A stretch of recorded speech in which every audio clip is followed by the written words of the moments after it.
Beaver Dam was actually founded in 1798. That was when the Coleman family came from Fort Hartford. They'd been there for a couple of years, I think, after coming in down the Ohio River. Because of the valley we're in and the creeks, and they were dammed up with beavers. And that's where the name came from. And there's still some question. You hear what came first, the chicken or the egg. Our case, what came first, the city or the church? Because it's pretty much determined that Beaver Dam Baptist Church is the reason there's a city here.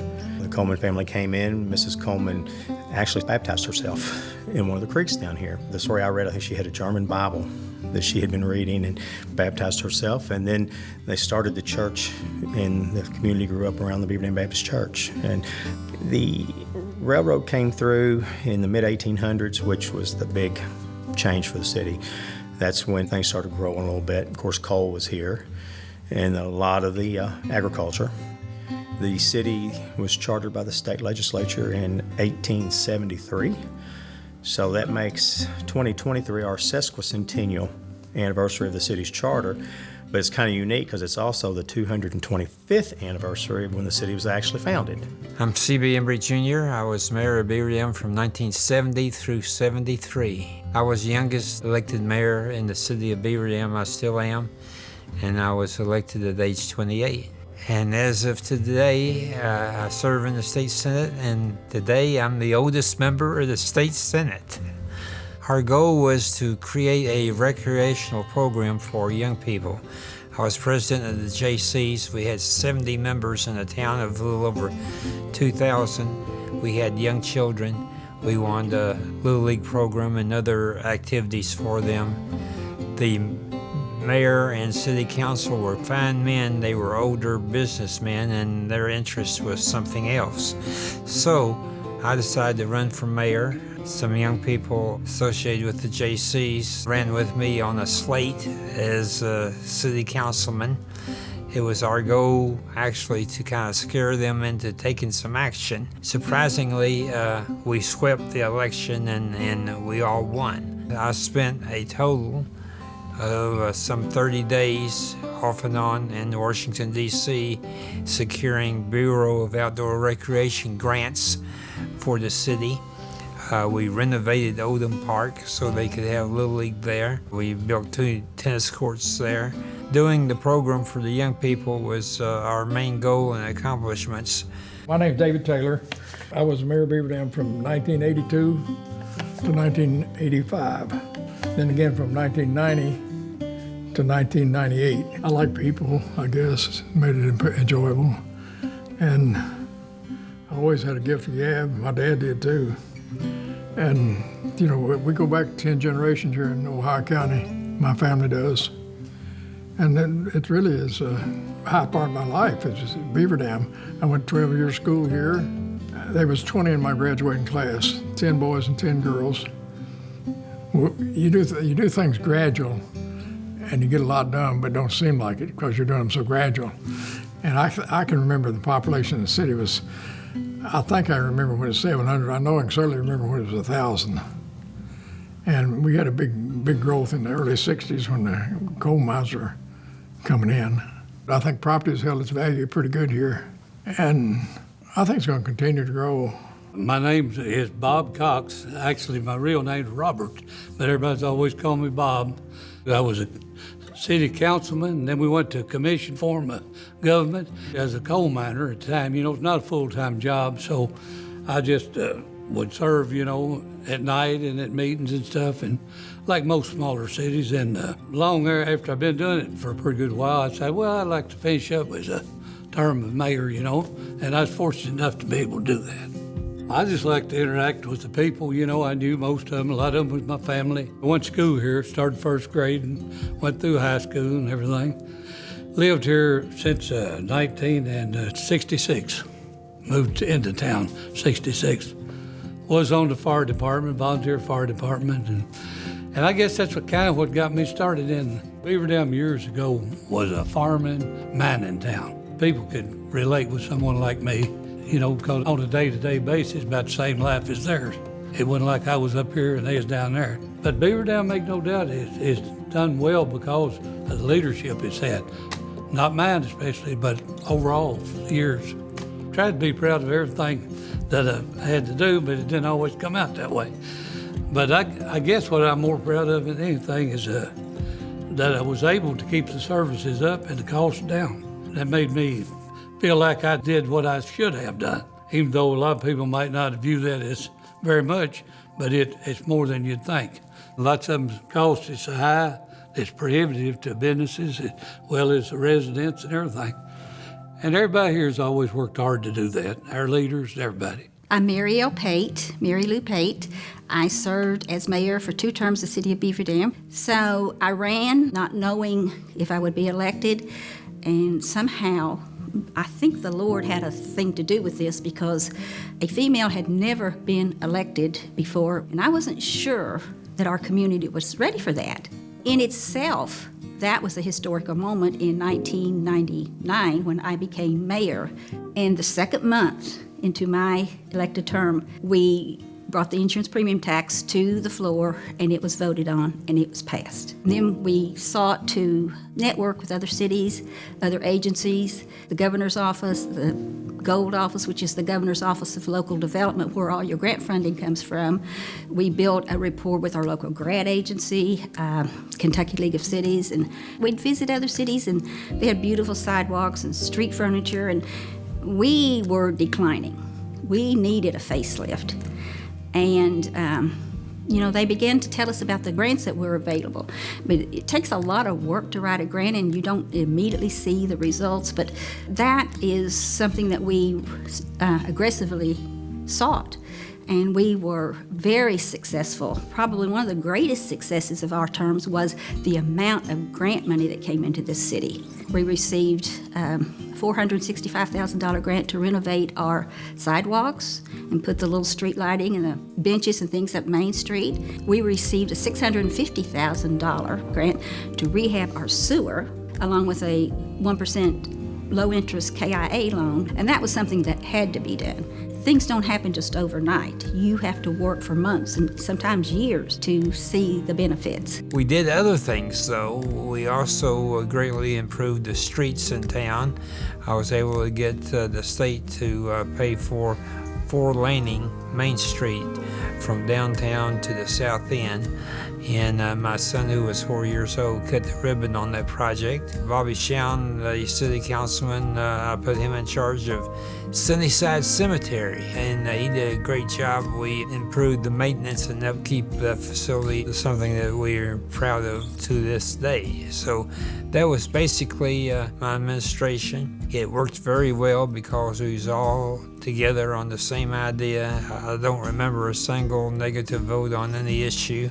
We was all unanimous, working to improve recreational activities for the young people of our town, which I think they needed organized recreational activities. Factories, a lot of them came in from Purdue. Of course, I was mayor when they were coming in here too, and that was a big deal. I think they've been here 20 years maybe. I went out, I'm with a guy out there hey, we're looking for a spot to locate it. They wanted it on a live stream. I said, well, I know a place they might be interested in. And I took them where they are now. And the guy that was looking for them, he said, yeah. I said, I think this is perfect. I was glad to see him come here because Purdue's really ideal for Ohio County. They fit really good. I did to see a Walmart Supercenter open. The road was already being built between Beaver Dam and Hartford. It officially opened first part of my mayor term. I mean, you could still drive on it then, but it wasn't officially open. But I've seen a lot of things like that, Also, I was able to hook Dicel up on the wastewater and get them started. It wasn't a permanent fix, but we got them started during my term. That was a major, several hundred jobs. I remember one day I was sitting in the mayor's office, and one of the ladies came and said, Mayor, there are some gentlemen to see you out in the lobby. And I'm like, who is it? And she said, I don't know. So we went out there, and I think it was 3 Japanese gentlemen. And there was a language barrier. I will be the first to admit that because I'm Southern, and they spoke Japanese. So we brought them in, and we sat them down in the city commission room, and we gave them a bottle of water. And the first thing they said is, we want to start a manufacturing company in Beaver Dam. That was just kind of amazing in itself. And so we immediately got on the phone and we called members of our Ohio County Industrial Foundation, the county judge executive at that time, and we visited with them and until those people who could really help them with what they were asking, the land, the site, the location, they came and they talked with them. And that became reality. That was the birth of Ratatsu. And it was, even though it was outside the city limits, we always had a vision. We were always looking for employment opportunities for our citizens. We're pretty fortunate. We've got quite a bit of industry here for a town our size. We've got, I know of 2 plants here that are very involved in the automotive industry with several hundred employees. We've got another one here, a non-wovens plant that's got, actually, they're building their 3rd building right here in town right now. We have a fairly new industry of concrete, precast structures, concrete structures that is going really well. So, you know, and I'm sure I'm leaving somebody out, and I hate to do that, but it's been a big turning point in getting new people in. Purdue Farms, they're not actually right in Beaver Dam, they're in Cromwell, which is, you know, we kind of look at it, I know we say Beaver Dam a lot, or I do, that's the town I represent. But as our judge likes to say, our county judge is a great guy. He always throws that in there about everywhere we're at. He said, folks, you do realize Beaver Dam is in Ohio County. And that's something I'm very proud of, and very proud of the fact to be part of Ohio County. And, you know, I kind of look at it, if it's good for Ohio County, it's good for Beaver Dam. If it's good for Beaver Dam, it's good for Ohio County. You know, we've got our other communities here, Hartford, Forestville, Dundee, McHenry, Centertown. You know, we're all kind of one big family here. It doesn't matter if something good happens here, if it happens in the next town over, it's good for the whole county and the community. Beaver Dam Elementary built a new elementary school, and there were a couple of baseball fields there, and they took those fields for their parking structure. So these older people, along with some of the younger ones, they came to me and they said, well, can you build a park? Can Beaver Dam build a park? There's such a need for a park. And, you know, you cannot get grant money to buy land. But if you get the land, you can receive funds to build that, to enhance that. And we located the land, and we wanted land that was centrally located within walking distance of our downtown area, because we felt like that the people that came in would visit our antique shops, our businesses, and would, you know, spend their money within our city. We identified a piece of property just 2 blocks from Main Street and First Street, and it flooded. We looked at several other sites, but we kept coming back to that site. We wanted that site. Met with a firm, an architectural firm from Lexington, and they assured us that there could be proper drainage, and they created the first master plan for that park, which included ball fields and other amenities to be used.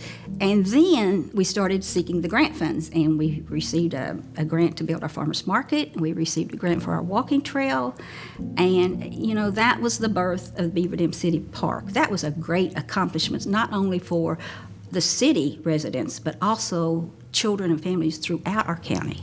And so we were very proud of that. My name is Paul Sandifer, and I went in office in January of 2011, and I'm currently still serving. We never said we did things conventionally here. We kind of think outside the box a little bit and do things a little different, and we probably proved that here in the last 10 years just with our amphitheater and some of the things we've done that you just don't do in small towns. With the restaurant tax, trying to think what can we do to augment the tourism, because we could see down the road, no one could see COVID coming, but we could see how the tourism industry was changing and what people were looking for. And of course, it didn't take too far away from our roots when you find out music is what was here. I mean, we have, to my knowledge, the only person to ever actually founded a genre of music was Bill Monroe. What better thing to play on than the music? So we went the route of the amphitheater. One of my city commissioners and myself was out at the park one day, and it was just kind of like an epiphany. He was walking out there on that hillside. It's like, you know what? He said, yeah, and an amphitheater would be really cool over there. And I have to say, what we've got is not really what we had in mind initially. We were thinking more, you know, something small for our community events and activities and stuff like that. And we were lucky. We had a gentleman on our tourism commission named Jason Tierney, and I have to give him a whole lot of credit. He was involved with music and sound systems, and he had done some TV, so he knew the market a little bit, and he knew the industry. And his comment was, I always think it's funny, go big or go home. I'm like, okay. So we got to talking about, you know, there was nothing like this in the area. I talked to our city commissioner about it. I said, it's a gamble. We're thinking outside the box. And I have to, this is where I guess one point I have to stress that we were fortunate that previous administrations had done such a good job financially that we were in good solid shape when I came into office. Beaver Dam was in good solid shape when I came into office. So we had the luxury of being able to think outside of the box and take some risk to do something different. If it didn't pay off, it wasn't going to kill us. If it did pay off, it could bring in some big dividends. So we went with it. We took the plunge. We built it. And I've never regretted it for a single day, to be perfectly honest with you. We've added a whole lot to it over the years, and we have we've got a state-of-the-art facility, I'll say it, right here in Beaver Dam, Kentucky. We've had people from all 50 states. We've had people in from all 120 Kentucky counties. To my knowledge, the best I know, it may be more, but we know of at least 13 different foreign countries. We've had people visiting the amphitheater. I remember personally running into, there was a couple here not too long ago from Sweden. We've had people from Australia, Canada, Mexico. It's really opened up to me. I'm like, this could be huge. And we're still trying to build on that. In 2021, even with the tail of COVID, Ohio County had over $23 million of tourism dollars spent here. If you take anybody on the street out here, if you tell them that there was going to be a factory come in here that was going to put $23 million in the community, they'd be all about it. And that's where we've got to do a better job of selling this industry and the tourism to our community here. Like, here it comes. And it's helping a lot of people. It's helping a lot of our service industries, our restaurants, our shops. I can talk to a lot of our restaurant owners and a lot of the shops. They can tell you when there's a concert in town. It's just a whole different vibe. You see people you've never seen before, and with the comments we get from people coming into the shows, that right there in itself is worth it a whole lot to me. Hank Williams Jr. was in Beaver Dam. ZZ Top was in Beaver Dam. Not to mention in the past, Merle Haggard and the Beach Boys. Lone Star was the first band. They opened when the amphitheater opened in October 2014. Them and Joe Diffie was our first show. And I got to talking to the bus driver for Lone Star. And he said, well, Mayor, I'm not going to lie to you. He said, they told me we're going to Beaver Dam, Kentucky. And he said, I thought, okay, we're going to a cornfield with a flatbed trailer. And he said, not a cornfield, and certainly not a flatbed trailer. That makes you pretty proud that you made that kind of impression on somebody. And I guess it's like that anywhere. You don't realize what you've got. You just don't, you take it for granted or just don't think about it.